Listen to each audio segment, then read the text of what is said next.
Hare Krishna devotees, welcome to day 14 of our Bhakti Vaibhava seminar on Srimad Bhagavatam, second canto.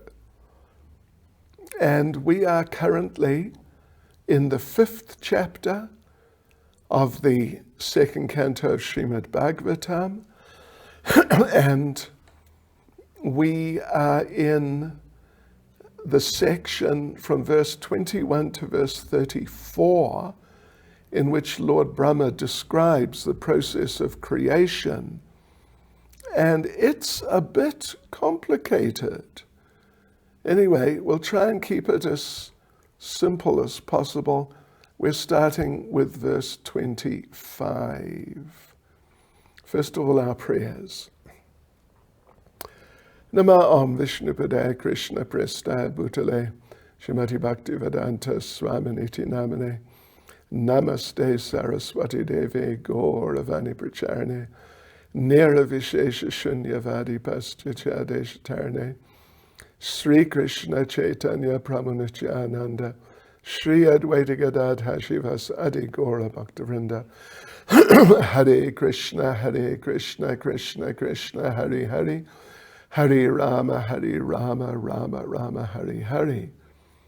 Vanchkalpatarubhyas cha kripa sindubhya eva cha patitanam pavanebhyo vaishnavebhyo namo namaha. Srila Prabhupada ki jai. Okay, so here we are, and it's Lord Brahma explaining the process of creation. From verse 21 to verse 34, and we're starting with verse 25, and here we go. Where are you? Okay. From the darkness of false ego, the first of the 5 elements, namely the sky, is generated, otherwise known as ether, we could note that. Its subtle form is the quality of sound, exactly as the seer is in relationship with the seen. So, yeah, that's interesting. Let me read it again just so we get it.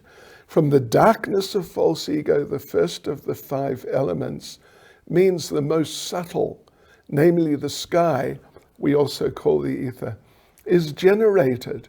Its subtle form is the quality of sound, exactly as the seer is in relationship with the seen. Okay, so there's a couple of paragraphs here.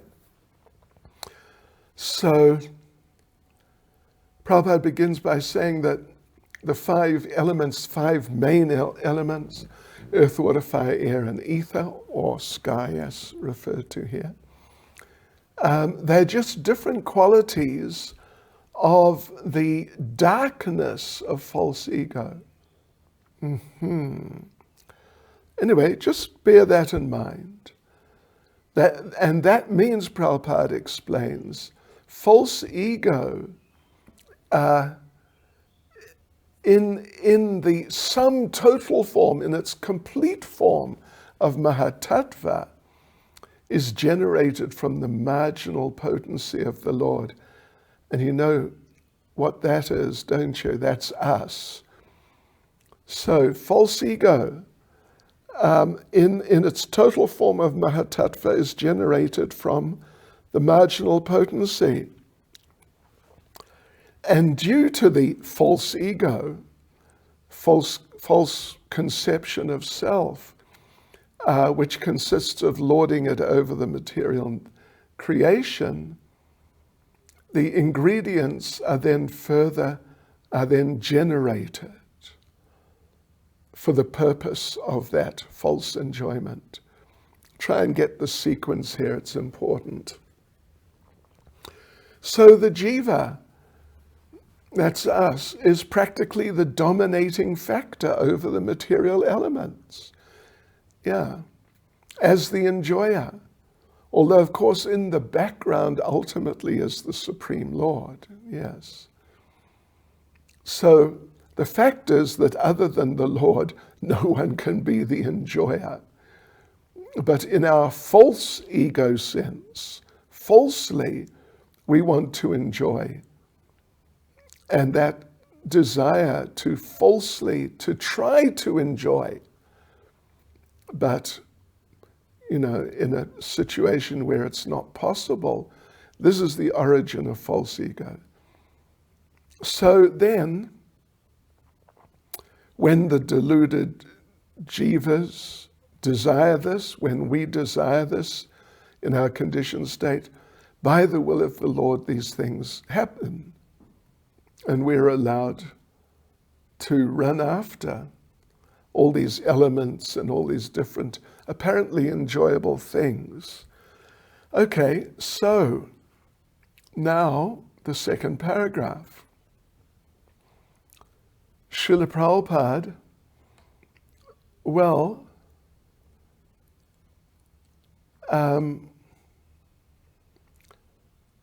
Prabhupada says, it's said that first the tanmatra sound is created, then the sky, and this verse confirms that. So tanmatra is a subtle characteristic. Yeah. The characteristic sound is created, then the sky,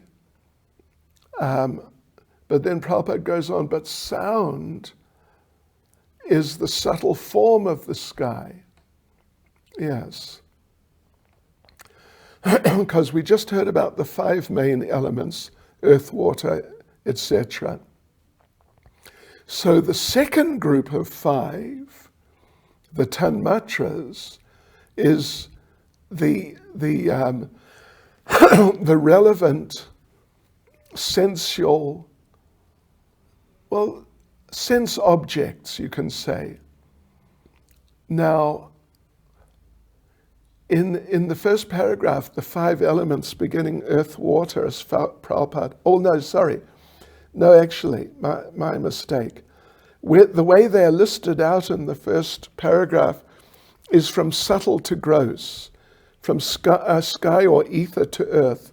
So here, in terms of the tanmatras, or the subtle elements, which are like attached to or related to the particular elements, they're listed out.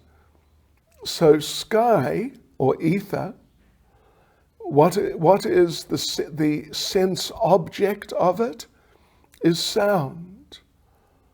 And ear, what is the sense object is touch.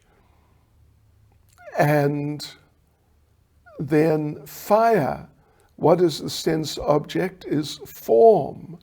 It has some form. Water, the sense object is taste. And earth, the sense object is smell. Yes. So, and they accumulate.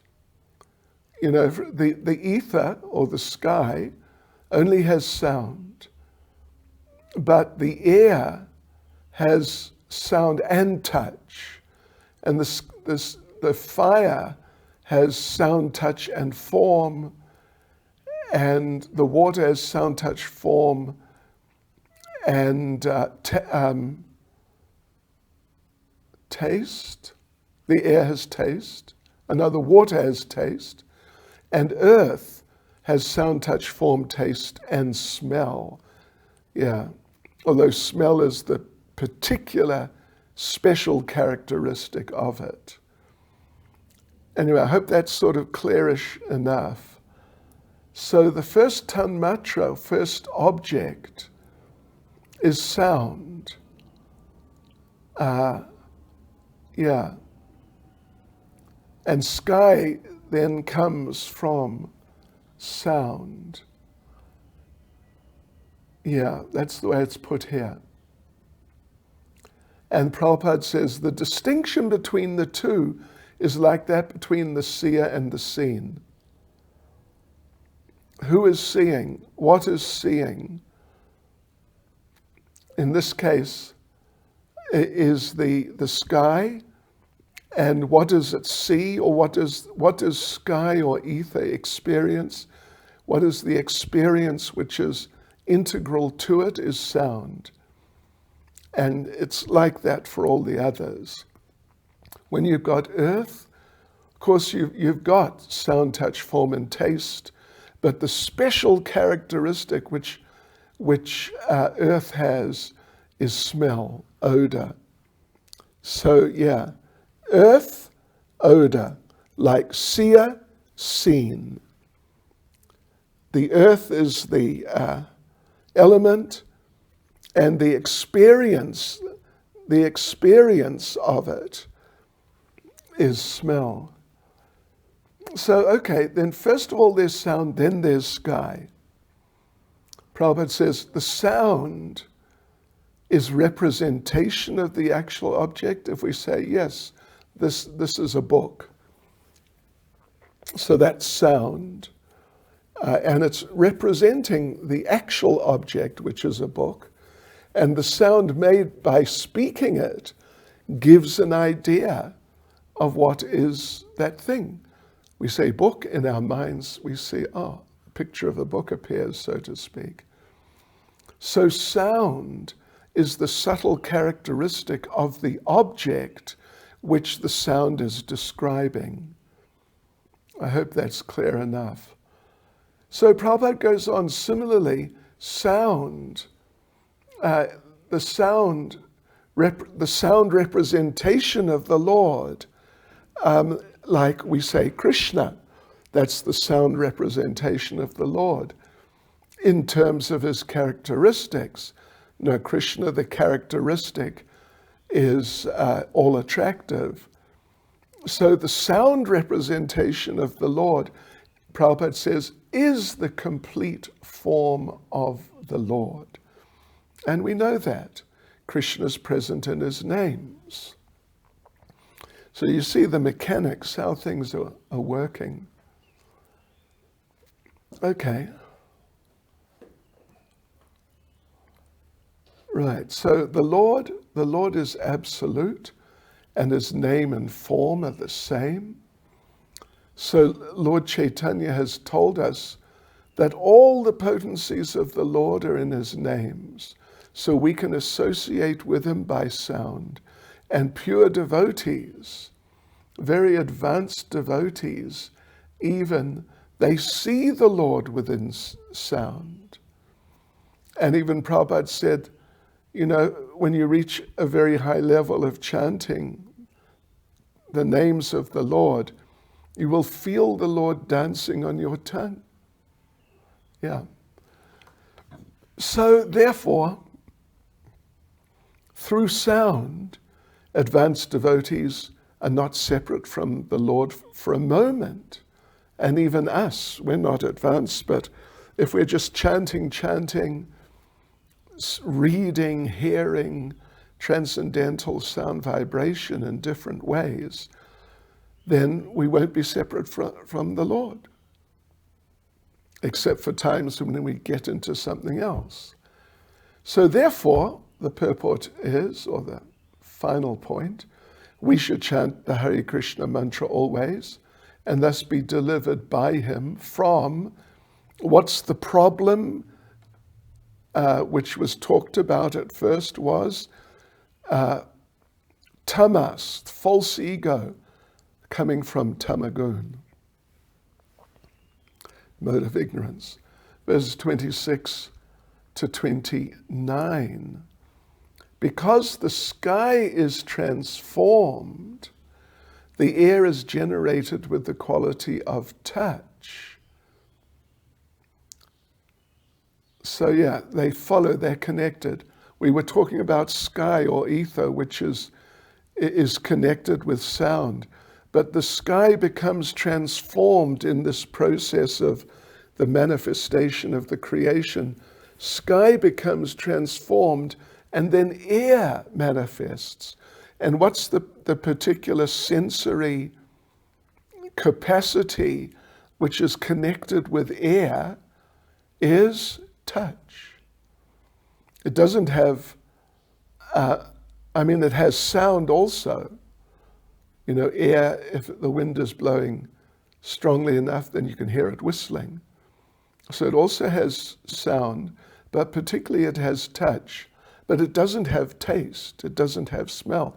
These other sensory functions or capacities which are coming. So the air is generated because the sky's transformed, and it's generated with the quality of touch. And by previous succession, just referring again to the sky or the ether, the air is also full of sound. We said that. And the basic principles of duration of life, sense perception, mental power, and bodily strength, that's sort of a different thing, not exactly directly connected, but still, they're there. So when the air is transformed in course of time, fire is generated, taking shape with the sense of touch and sound and what did we say?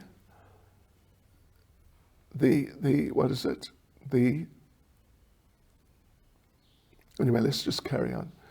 When the air is transformed in course of time and nature's course, fire is generated. Fire has form, taking shape. Prabhupada says, taking shape, taking form, along with touch and sound. Because it's building up as the elements are manifesting from most subtle sky or ether to the most gross earth. Step by step, all these sensory functions, sensory capacities are manifesting. So fire is generated, taking shape with the sense of touch and sound. Since fire is also transformed, there is a manifestation of water, that's the fourth one, which is full of juice and taste. As previously, just looking back at the other ones we've already discussed, it also has form, like fire, and touch, and is also full of sound. Yeah. And then water being transformed from all variegatedness on earth. And then the next, when water, because these elements are becoming transformed step by step from subtle to gross, and as they're transformed, then the next element is coming with the next sensory capacity. So water being transformed into earth appears odorous. Earth has smell, water has no smell.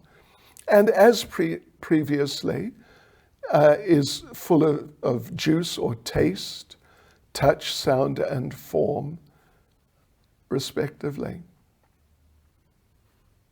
Anyway, yeah. I would have said, earth is odorous, but it also has taste, it also has form, it also has touch, and it also has sound, in that order, yeah. But I think best to keep them together, otherwise, our minds. Okay, so into the purport. So the whole process of creation, Prabhupada says, is an act of gradual evolution. Yeah. And development from one element to another, and along with that evolution, the sensory capacities connected with each of the elements, they also manifest. But what Prabhupada calls the quality of sense perception comes after the manifestation of the element. It's not that from sound ether comes. From ether, sound comes. No, wait a minute. Yeah, let me just check that.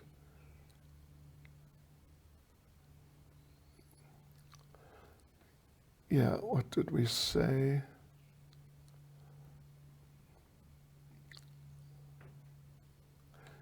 Yeah, okay. From Prabhupada says that we're going to have to, the process is the seer and the seen. So in other words,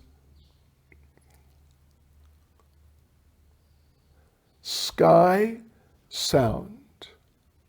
That's the sequence. Sky, then sound. Then earth, taste or smell. Earth, smell.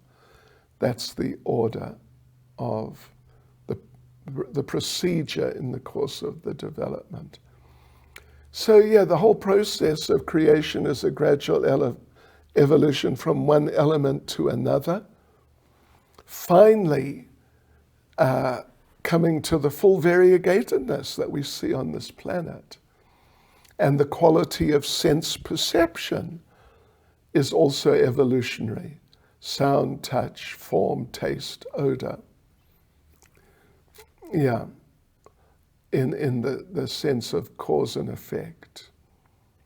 But the Lord is Mahavishnu, is the original cause. Right. So Prabhupada, so Krishna's behind all of this, and to confirm it, Prabhupada quotes chapter 10, verse 8, Bhagavad Gita. Aham sarvasya prabhavo mata sarvam pravartate, iti matva bhajante mam buddha bhava samanvata. Yes. That everything's coming from Krishna. Yeah. And the wise who know this perfectly engage in my devotional service. So, okay. So, Prabhupada examines these points a little further. In earth is the full display of all of them. Yeah. Whereas in the ether, it's just one of them. Air, it's two. But in earth is the full display, which was originally started back, with air, with air, when we talk about life. Bodily diseases take place due to derangement of air. It's interesting, isn't it? Diseases of the body take place due to derangement of air within the earthly body, of the living beings. So our bodies are sort of, particularly or most noticeably at least, they're earth. Although water, we understand there's 70% or something, but it's not so obvious as the earth. Yeah. The water we only see in certain places manifesting, but in terms of the actual structure, it seems to be more water. Blood is mainly water, but it's mixed with earth. Therefore, it's not just clear, it's red, usually. Yeah. All righty. So mental diseases also are due to derangements of the air. And so therefore, yogic exercises help to balance the air. And traditionally in Ayurveda, when people appear to have some, excessive mental anxiety to the point where it's like a diseased condition or something like that, the standard treatment would be balance the air through certain exercises, particularly. Right.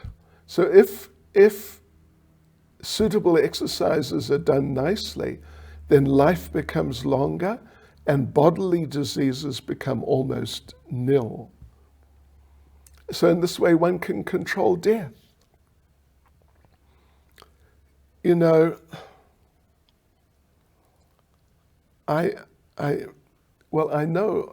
heard that Prabhupada had an experience, but anyway, there's one experience recorded, which I've heard attributed to Prabhupada.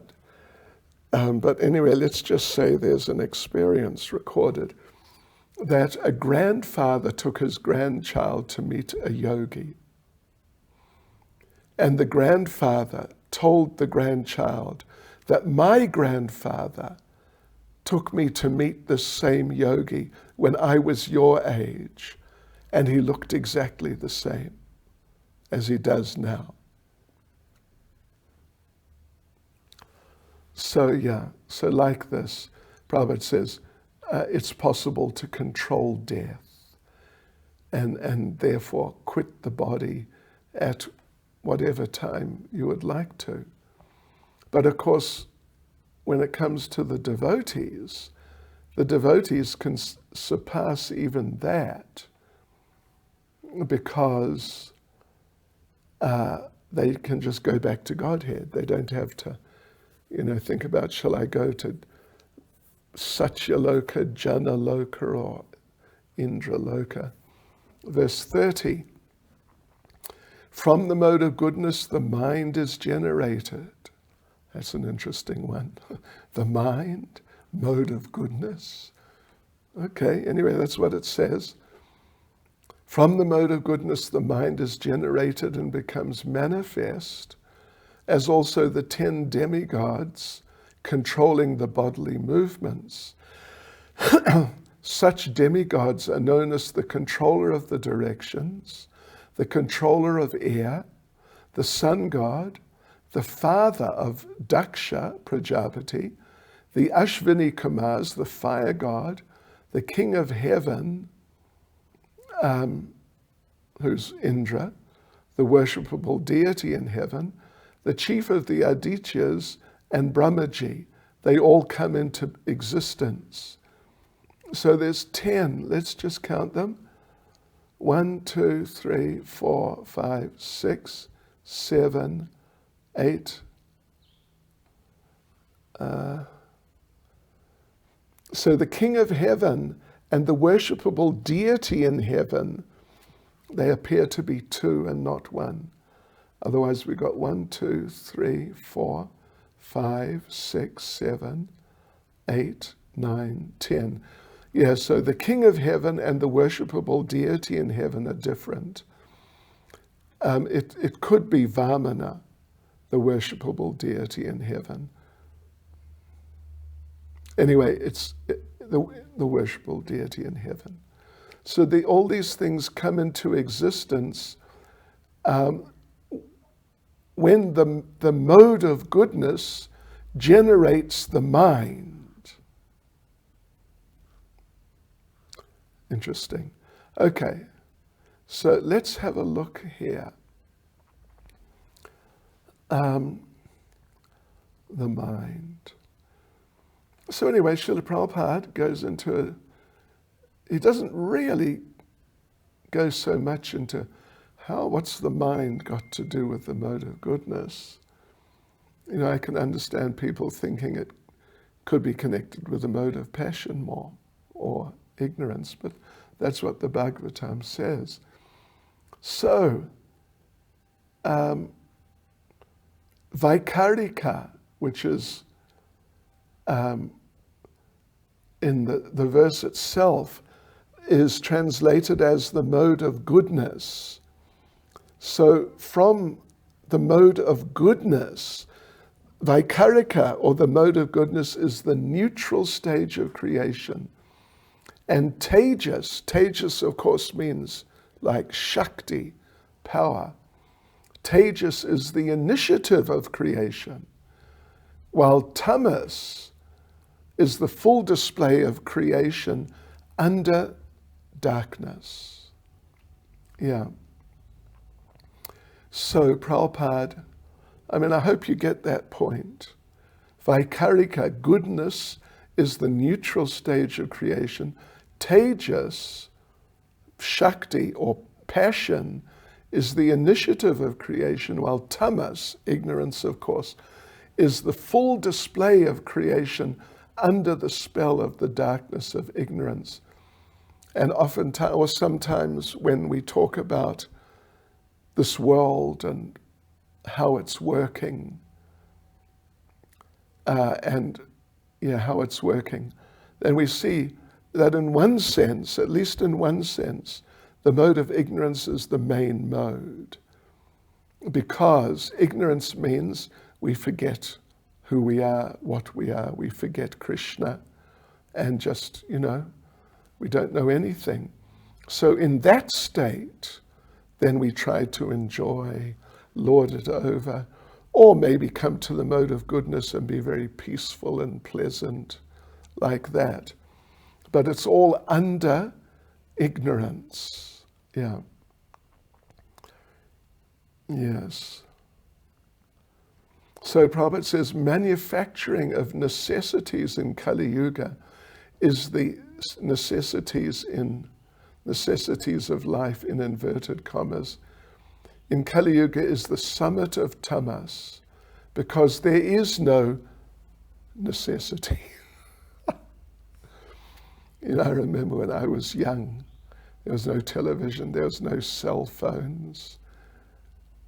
There was, there was radio, but there were no computers. There was no internet or any of that sort of thing at all. But we were alive. And we were sort of, enjoying life. And it's not now that we are enjoying life more with all these things. So now Prabhupada says the first necessity, not with inverted commas, but just necessity, is food, shelter, defense, and then some things for sense gratification. The senses are practical signs of life, as the next verse will say. But human society, of course, is for purifying the senses. So therefore, we shouldn't just let them dominate and demand, I want this and this, and our lives become just trying to get so many sense objects to satisfy the senses. They should get only what they require and not more. So Prabhupada says, food, shelter, defense, and sense gratification are all needs in material existence. Otherwise, in his pure, uncontaminated state of original life, the living entity has no such needs. In his pure, uncontaminated state of life. So material advancement is advancement in darkness. Like we said, ignorance is the main mode in that sense. So we actually need to become purified. And the best way to do that is through devotional service. Not giving our senses just what they want, but engaging them in devotional service as much as possible. And Prabhupada gives the example of Arjuna. He didn't want to fight because his senses would not have been gratified. He'll lose all his family members from whom he's getting enjoyment. He'll get a kingdom, but without the family members, how can he enjoy it? So conclusion is that fighting is not going to gratify my senses, so I won't fight. But then the Lord spoke the Bhagavad Gita to purify his desires for sense gratification. So Arjuna fought. So, okay, we go on to the second paragraph of the purport, and Prabhupada quotes very famous Vedic, just a little sutra, Tamasi ma Jyotirgama. It's very popular in Hinduism. Tamasi ma, get out of tamas. Jyotirgama, go to the light. Gama is, well, you'd probably know, it's a form of gachaha. Yeah, gachaha is to go. Gachami, gachasi, gachati. It's all going. I go, you go, he, she, or it goes. So Jyotirgama. I'm not sure if it's a gerund or what it is exactly grammatically, but it's Jyotirgama, go to the light. Yeah. And so what is the path of light? Well, it's not just goodness, to be peaceful and pleasant and not really disturbed, and to be able to understand things and people more easily. But the path of light is actually Krishna consciousness to satisfy the senses of the Supreme Personality of Godhead. But unfortunately, foolish people follow some path of self-realization without trying to satisfy the senses of the Lord. Yeah. So generally they try to stop the senses if they're really trying to do something for self-realization. In so many cases, they try to stop the activities of the senses. And sometimes they deny the senses of the Lord, like the Gyanis who say, you know, he doesn't exist or he has no form or something like that. So, but the devotees are above those, the yogis and the Gyanis, you know, which of course is a theme which comes up repeatedly in the Bhagavatam. The devotees are above them because they're satisfying the Lord's senses. So the yogis and Gyanis are in darkness because either they deny the senses of the Lord, like he's not a person, he's an imperson, so therefore he has no senses, or they try to rigidly control their diseased senses, which is really difficult, extremely difficult, or in the vast majority of cases, not actually possible. So Prabhupada says, when one comes to see the disadvantage of aggravating the sense activities, getting into sense gratification, so when you see the disadvantage of that, you're called a jnani, and when you try to stop the activities of the senses by yogic principles, you're called a yogi.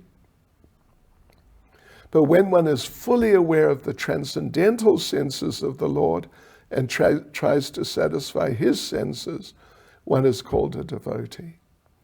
So devotees don't deny his senses. They don't artificially try to stop their own senses. Rather, they engage their senses in devotional service, serving the senses of the Lord, and come to perfection. So, Srila Jiva Goswami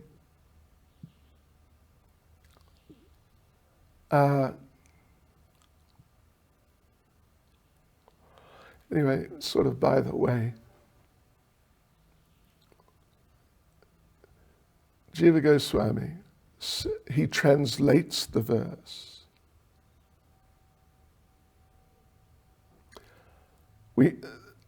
My little comment, we might be surprised to hear that the mind comes from goodness, but it's not just from goodness.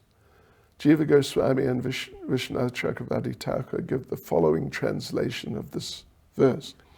From ahankara in sattva arose the mind and its deity, as well as the 10 presiding deities of the senses, the directions, Vayu, the sun, Varuna, the 2 Ashwini Kamars, Agni, Indra, Upendra is Vamana, is the deity of the heavenly planets.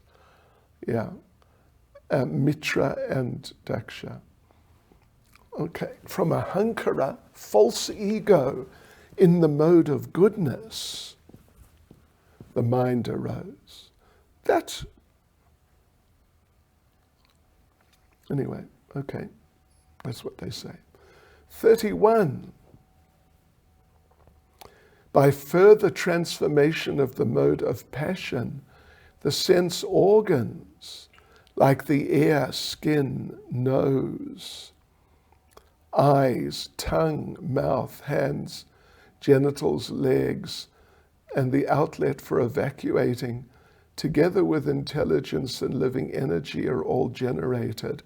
So you see, there's a progression that we've got. Let's just as an example to illustrate the whole process and the parts of all the different components in the whole process. We have sky or ether. From ether comes sound. And then from sound comes the air. The air. Yeah. So from air comes touch. And for touch, there's skin. So like that, you see?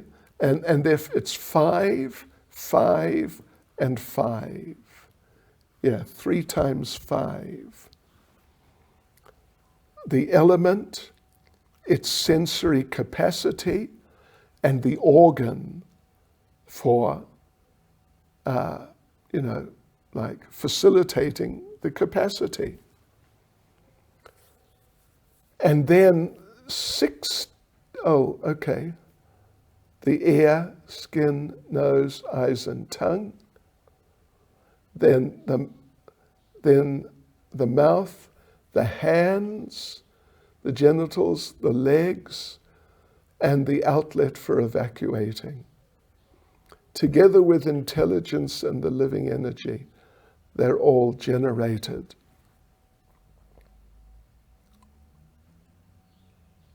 Yeah. So Prabhupada gets into it again. Our lives in the material world depend on our intelligence and the energy of the soul. Intelligence for counteracting the struggle in life, assisted by the senses for getting knowledge, and then the living entity maintains himself by manipulating the organs, the hands and legs, etc. But this is basically all in passion, because it's all on the basis of ahankara.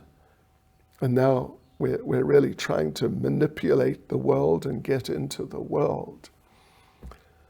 So Prabhupada concludes the purport by saying, therefore all the sense organs headed by intelligence and the living energy prana are different products and byproducts of the second mode of nature called passion. This mode of passion, however, is the product of the air element, as described before. Verse 32, O Narada, best of the transcendentalists, the forms of the body cannot take place as long as these created parts, namely the elements, the senses, the mind, and the modes of nature are not assembled. So Prabhupada, to clarify, explain this, Prabhupada says the different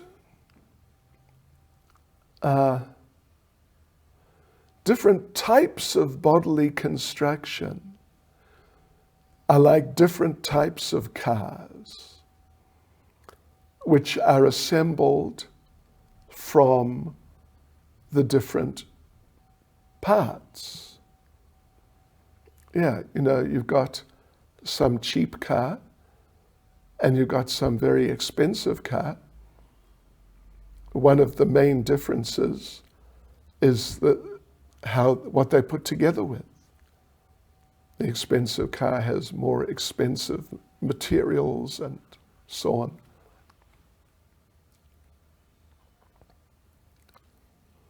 Like generally, cars are made of steel. Steel rusts. So if you live in Durban, if you live anywhere in South Africa and you're going to buy a second-hand car, best not to get one from Durban. Best to get one from up here. Because it's dry, there won't be so much rust because the cars are made of steel. But, at least back in the days of my father, who was a great motoring fan, Rolls Royces are made of aluminium. It doesn't rust. So, therefore, they last longer. And you can get Rolls Royces even now, which are really old. And they were living by the sea. They got no rust. So it's all a matter of the materials, the components, and so on, the quality. Like our bodies are made of earth, or at least visibly, mainly. A dog's body is also made of earth. But because the grade of material in the body of the dog is of a lower quality, by the time a dog is 15, the dog is very old. And it's rare to find dogs over 20. But, a human at the age of 20 is just getting into things. But Brahma, his body is also made of earth. But because it's the higher grade, and the demigods, because they are different grades of higher grades, they live longer. Although they're also made of earth. So this is confirmed in Bhagavad Gita 1861, that the living entity, yantra rudhani mayaya, the jiva is situated on the yantra, on the machine of the body. Yes. So when the car's ready, the driver sits in the car and moves it as he desires. So, 1861 Bhagavad Gita says we're situated on the machines of our bodies and we're trying to manipulate them in this way and that to the degree that they can be. Someone's got a strong body, someone doesn't. So the ability to manipulate will be different. So, and the car of the body is moving by the control of material nature, just as railway trains are moving under the direction of the controller, the driver. Yes, okay. So the Lord kindly gives us a little freedom to act, to lord it over nature. Just like a father gives a child toys to satisfy the crying child so the child can play with the toys and in this way think he's enjoying life. But it's all very childish and stupid, actually. Instead of a real car, they have, a little plastic car or something that maybe they can sit in. So like that, adults are just big children with big toys. Yeah. And there's very little substance to it. So the creation is made possible by the Lord, so we can try to lord it over. And we're just like children playing, but we're under the superintendence of Maya. So the foolish materialists can't see beyond the Maya, but the grown-up sons of the Lord, the devotees, they know how it's all working. So there's a second paragraph here. Prabhupada says, the parts of the body, such as the senses, are the creation of the Mahatattva, and when they're assembled by the will of the Lord, the material body comes into existence, and the living entity is allowed to use it for further activities. This is explained as follows, which takes us on to verse 33. Thus, when all these became assembled by the force of the energy of the Supreme Personality of Godhead, this universe certainly came into being by accepting both the primary and secondary causes of creation. So this creation, the world we're living in, is a combination of the primary causes and the secondary causes. The primary causes are the things that were put together by the Lord, put together or manifested by the Lord, like the modes, the elements. These were extracted from Mahatattva by the Lord, the ingredients for the creation. And the secondary creation is Brahma's creation. He takes these things, as we've been reading today, the elements, starts putting them together with the modes. And so then, like with the mode of goodness, then some ether, and then comes some sound, and then from the ether comes some ear, and from the ear comes touch, and then later on the organs for operating those sensory functions, they are manifest. That's all the creation of Brahma. Well, that's all the creation of the Lord, but then Brahma takes all those things and puts them into the species of life, the planets, and so on. So this verse, purport of 33, this verse says the Lord exerts influence over his energies here, but he's not transformed. He expands by energies and into plenary portions. The cloud of Mahatattva forms in the spiritual sky, covers part of Brahma Jyoti, that's Mahatattva. Then Mahavishnu lies down in Mahatattva, and the water that he lies down on in Mahatattva is called causal ocean.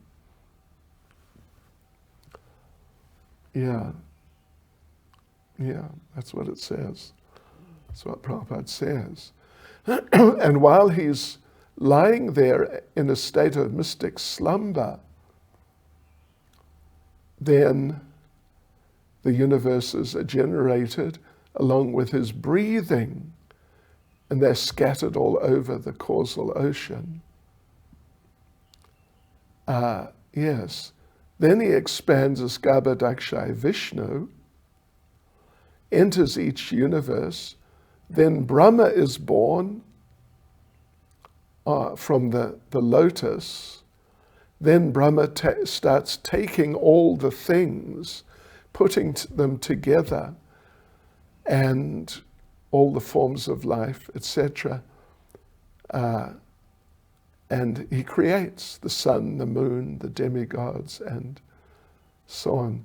So the Lord is the chief engineer, as Bhagavad Gita says, Maya jakshena prakriti suyate sacharacharam.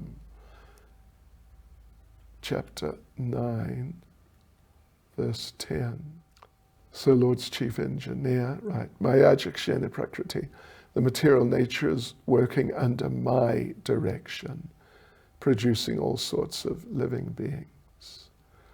The material nature, which is one of my energies, is working under my direction, O son of Kunti, producing all moving and non-moving beings. Under its rule, this manifestation is created and annihilated again and again.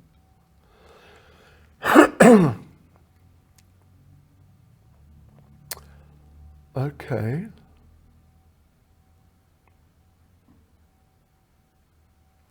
So, a final paragraph.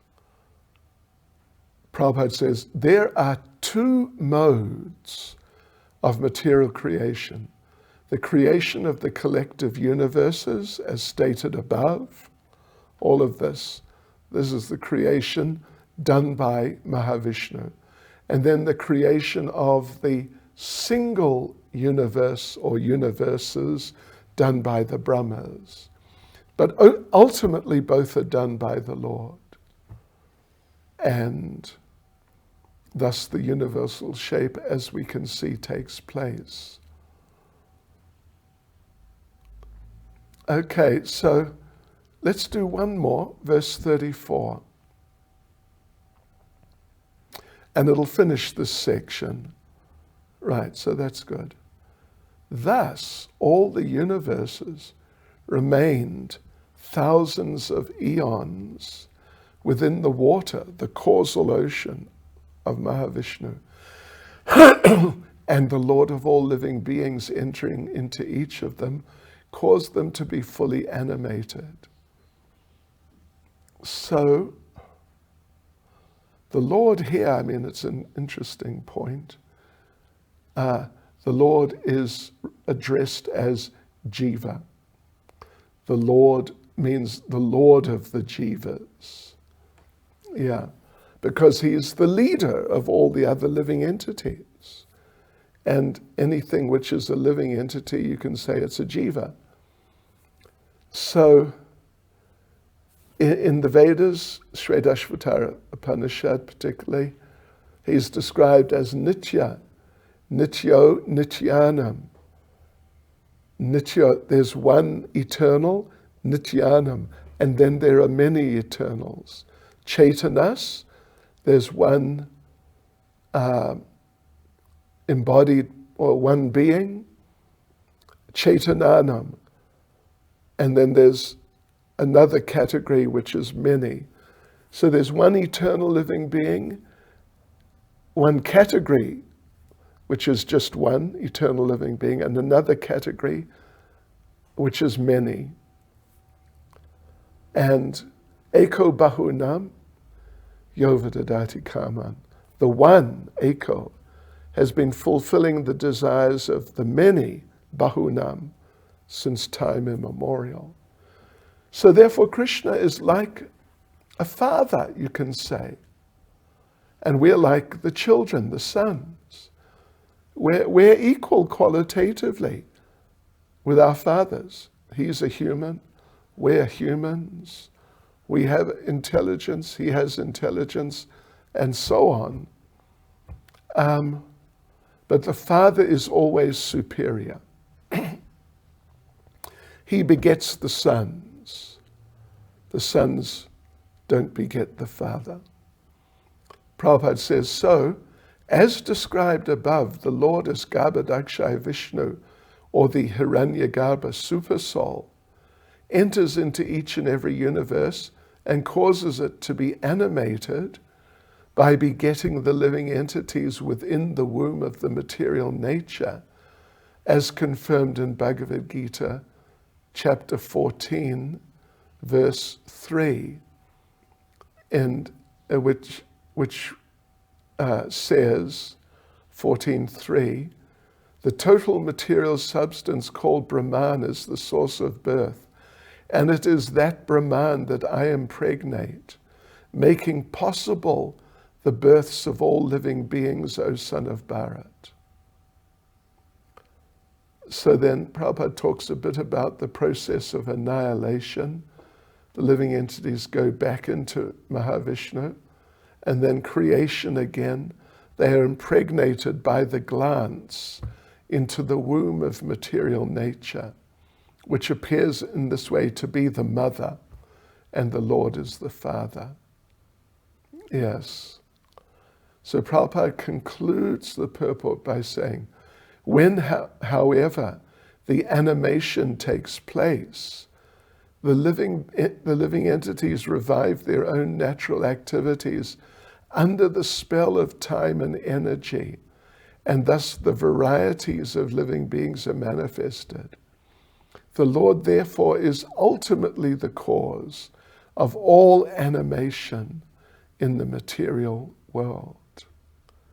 Hare Krishna. Srila Prabhupada ki jai.